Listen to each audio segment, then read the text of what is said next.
Hey guys, you're welcome back to the channel. Thanks for the love and the support. So we're going to be making this gown in this tutorial, and these are the measurements we're going to be needing. So I've gone ahead to fold my fabric into two, as you can see. So I'm going to be cutting this as an off shoulder gown. So you can see I left 4 inches. So I'm going to be using my reading my taper from that 4 inches. So the first line I have is serve as the chest line. So go ahead and roll your chest line. Then the next line I have on 9 is the bust point. Also I have the waist. I'm relocating the waist on 16, then the hip on 23. Then the length of this gown is about 60 inches. Now on the chest line, I'm going to be taking my round bust measurement divided by 4. So one thing I'm going to be saying for this drafting is that I'm not going to be adding any allowance to this. Right, so this is because this is a bodycon material and it is really stretchy. So I'm just going to be taking the actual measurements I'm going to be needing for this without any sewing allowance. So you can go ahead and do this for yours, and then you can go ahead and add allowance if that's fine with you. But working with this material several times, I really think I don't need to add allowance. So I'll just go ahead and fold the material into 2, or the fabric into 2, using the largest part of the body. So this is the round shoulder measurement divided by 2. So I'm working with a shoulder of 14 inches divided by 2, which will give me 7. But for this part, I'm going to be adding extra ½ inches to this because I want it to be kind of like excess there, and then I'm going to be joining that part. So I don't want a shortage there, that's why I added a ½ inches there. So then I just made a straight line down to the chest line. Remember that on my chest line I just took my round bust measurement divided by 4, then I did not add any allowance right there. So go ahead and do the same thing for yours as well.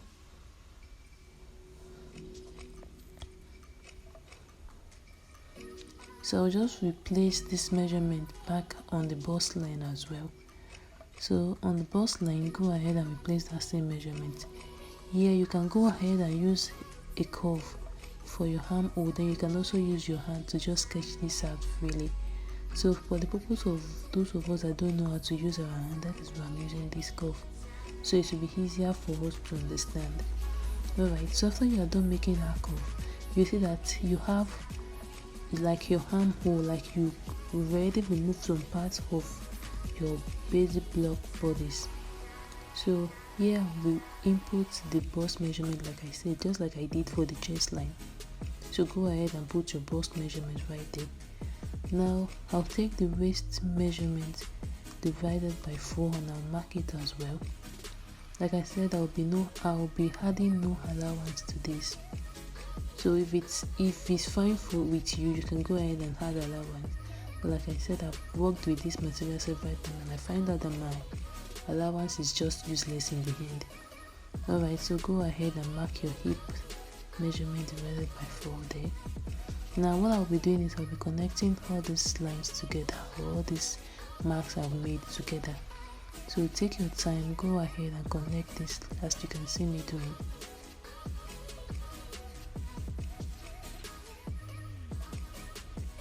Now for the hip part, I'm not going to be using a straight line. I'm going to be using the curvy part of my ruler so that I don't have any sharp edges. So I've gone ahead to blend this out. So be careful while working with your material as well. So for the rest of this part, I'll just connect the straight line down like this.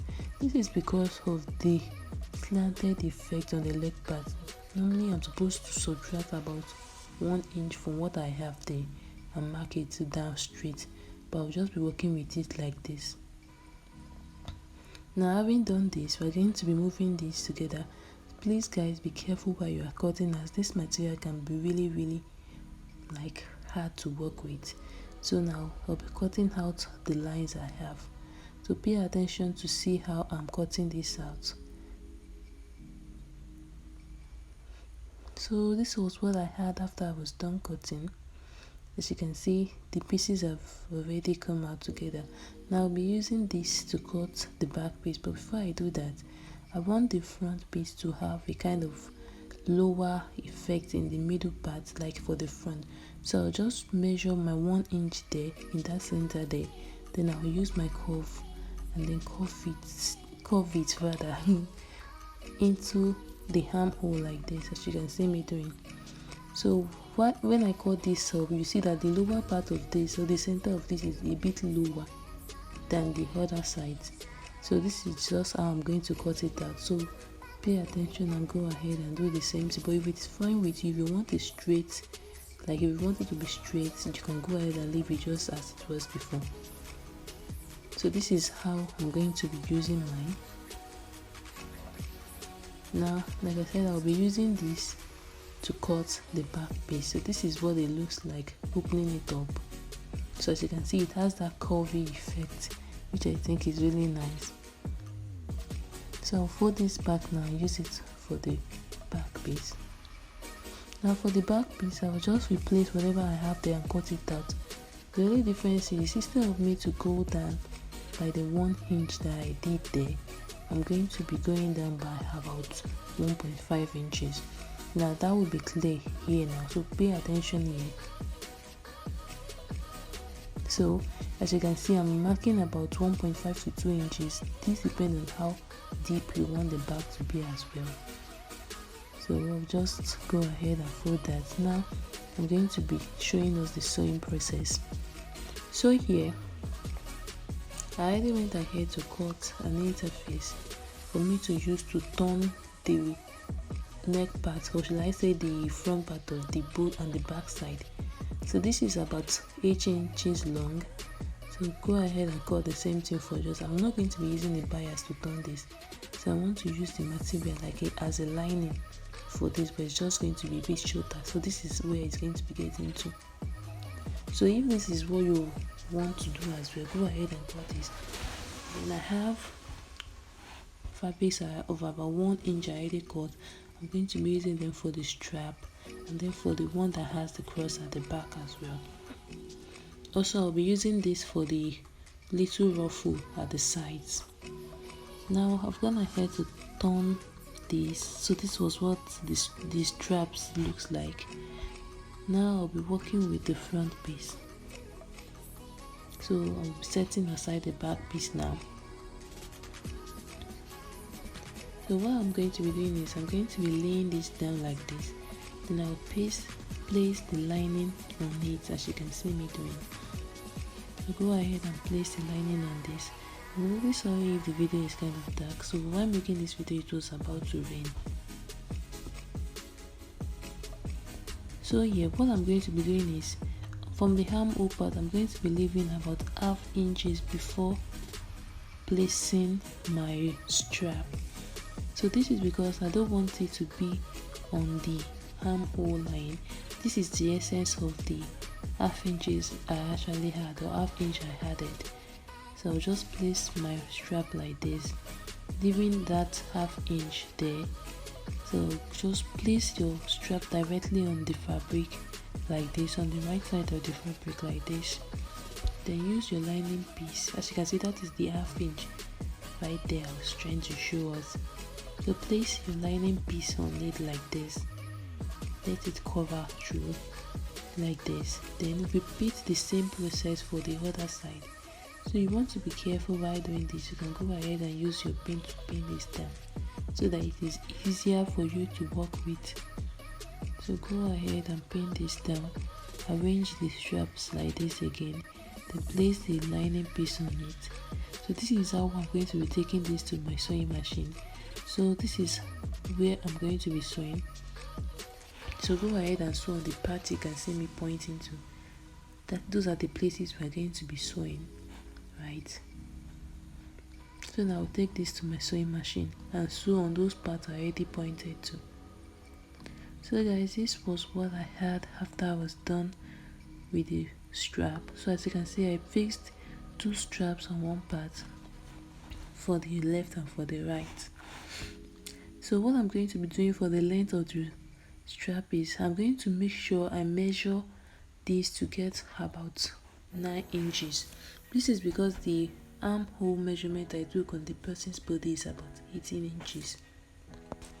So what I did was to divide the armhole 18 inches by 2, which gave me 9 inches. So I'll make sure while measuring that strap together with the armhole cuff, I have exactly 9 inches.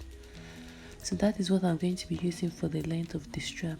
So whatever I have left will be the length of my strap. Now for the back piece, I'm going to be showing us how to connect the other end of the strap to the back of the other pieces we have, or the piece we have left. So I'm going to be placing the back piece like this, as you can see me doing. Now I'll take the excess of the strap that is left. I'm going to be placing it like this. Just pay attention to what I'm doing and you get this right. So the first strap is going to be the one that is going to be staying directly on the shoulder, while the other one is going to be the one that will be crossing at the back. So I'm just going to pick one of these like this, then make sure I have exactly the measurement I need for my strap. So once that is done, I'm going to place the lining on it, as you can see me doing like this. Then I will flip this over. I hope this is actually clear, guys.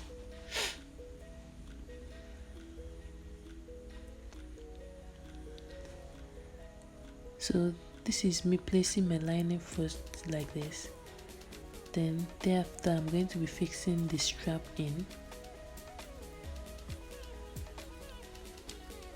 So this process can be really tricky. Go ahead and place your strap like this, then place the fabric on it. Then I'm going to be flipping it over. So this is the first way you can do it. So I'll be showing us another way we can also do it as well. So once you are done with this, now you can see me flipping this over so that I have that strap in the middle.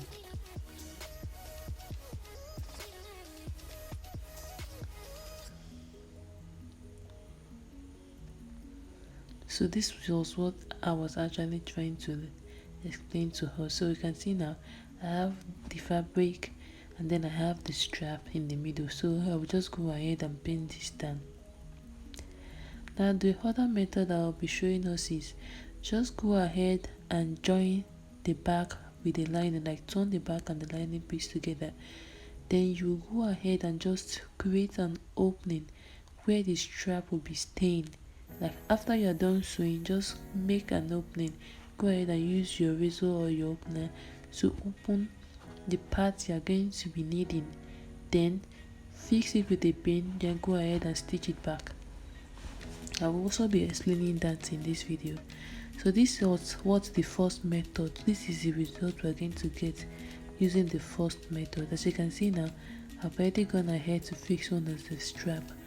Now for this cross strap, I'm going to be getting the midpoint of the back. That is where I have the center of the back. That's what I'm going to be using to fix this other one.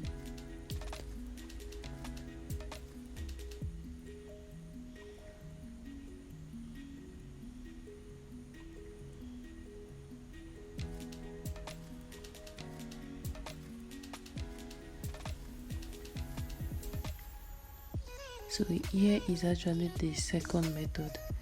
So I'll just place the back piece like this. Then on the right side, I'm going to go ahead and place my lining piece like this.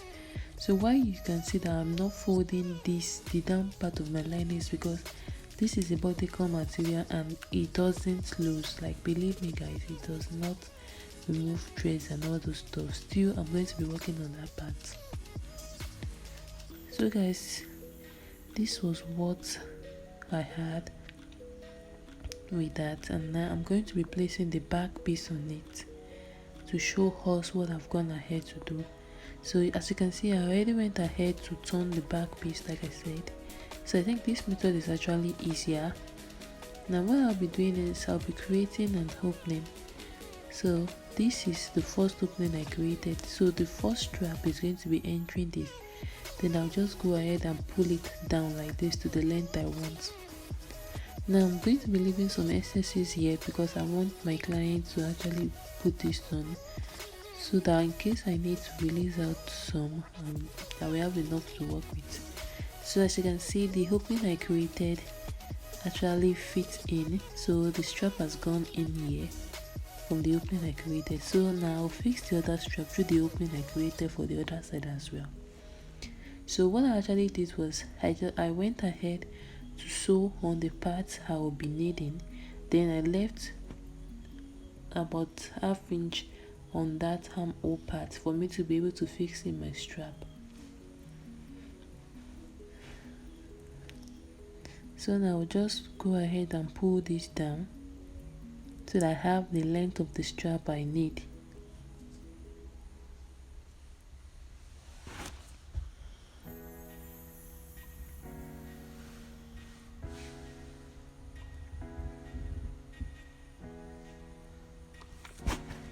So you want to make sure you take your time while doing this.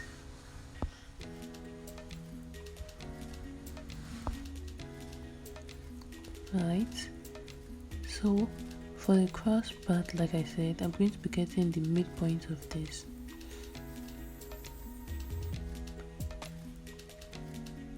So now I'm going to go ahead and stitch on this part.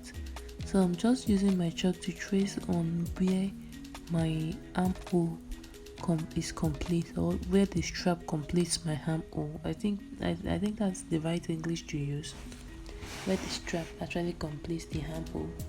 So I'll just go ahead and mark that, as you can see midway. So the essence of doing this is so that when I finally turn this over to the other side, the line I've made or the place I've marked will be easier for me to use, so that I know that I'm actually using the actual length I'm going to be needing for this, rather. That is the essence of me marking where the length actually stopped. So as you can see, I've gone ahead to fix it. Now I went ahead to get the center of the back. So the purpose of getting the center of this back is so that you have your cross back staying perfectly where it should be. Now I'm not going to be fixing this like this, as you can see me pointing. I'm just from that center, I'm going to be going about 1.5 inch on both sides. So while I go 1.5 inch on both sides, I'll go ahead and fix it. Now keep in mind that these ropes are going to be crossing on each other for you to fix this. So what I'm going to do is I'll create another opening. You know, I already went ahead to sew on this part, so I'm going to be creating another opening in order for me to be able to pass these two into it. So from that center line I created, just go 1.5 inch apart from each other, as you can see here. So 1.5 inch or 1 inch apart from each other, depending on how open you want the back to be. Now after you're done with this, just go ahead and flip this over and stitch it down. So this method is actually way easier. So here is me making the new line where I'm going to be fixing it from the center point.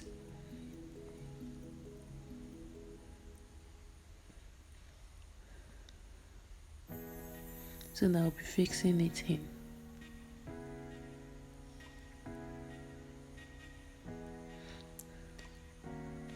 So guys, please take your time to fix this. So lovely, this was what I had after I was done.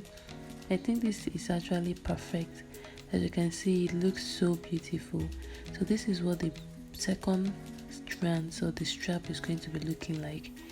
Now I'm going to be turning this to the front for us to see how it looks. I think the pieces are finally coming together.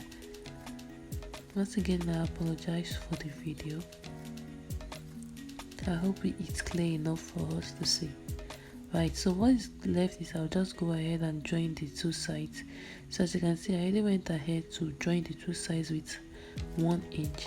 So keep in mind that I did not add any allowance to this, but still I had enough allowance for me to use to join this together. This is because, like I said, this fabric is super stretchy. So in order for me to be generous on my fabric, I'll just go ahead and sew this down with 1 inch. So now for the side ruffle, I'm going to be sewing the allowances down by 1/2 inch from about 20 inches.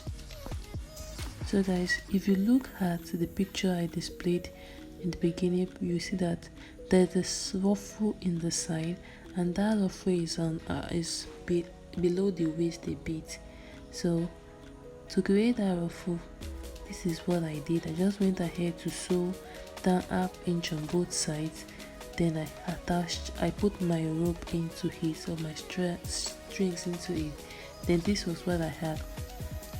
So what I did was, after attaching that, I went ahead to stitch on both sides to hold the ropes down.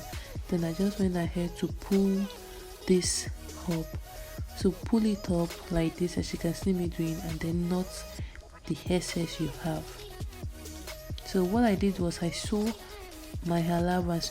I sew this down with 1 inch allowance, like I said. So just sew that allowance down with 1/2 inch on one side of this. So this is what I had after I was done with that.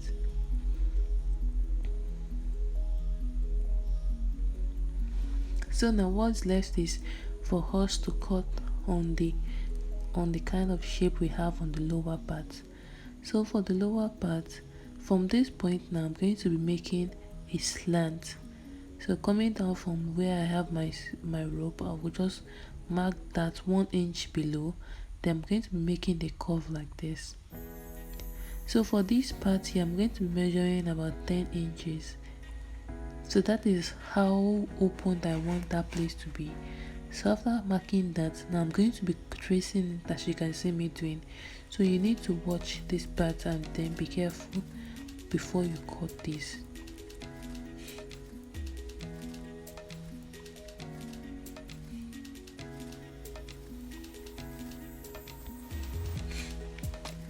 So as you can see, I just made a curve. You can see what the curve I made actually looks like. So from that point, I made the curve like this. Then I traced it down to how open I wanted it to be, like this. Now I'll be getting my scissors and I'll be cutting this out after I've actually confirmed that this is actually perfect and this is the shape I want on this lower part of this. So before I cut, I'll be leaving about 1/2 inch allowance. So I'll not be cutting directly on that line. So I'll be leaving about 1/2 inch allowance on the sides. This is because I'm still going to be folding this part in.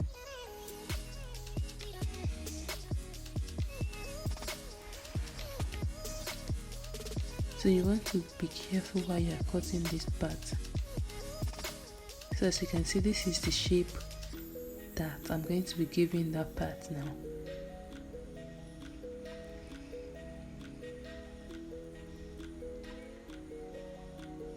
So guys, this was what the down part looks like after I was done cutting. So this is actually perfect. This is the exact shape I want. So this is what I'm going to be using. Now what I'm going to do is I'll go ahead and fold this part. So I noticed that the length was not equal, so I'm going to try to just trim this down and equalize it so that I don't have one part longer than the other part. So once I'm done trimming this now, what I'll do is I'm going to be folding that part down with the 2 inch added as allowance. Then I'll go ahead and fold that side as well. So lovely, this was what I had. As you can see, I already folded the bottom part of this and then I went ahead to fold on that side as well. So what is left is to give this a good press. Then I'm going to be using an hemming gum for the other part of that side, that is for the top, to hold this down. So I hope this video was helpful. If this video was helpful, please give it a thumbs up, and please, if you are if this is the first time you are watching my tutorials, please endeavor to subscribe to the channel, and in the next video we'll be learning how to make the jacket to this. So please stay tuned so that you get notified when I post a new video. I'll see you in my next one. Bye for now.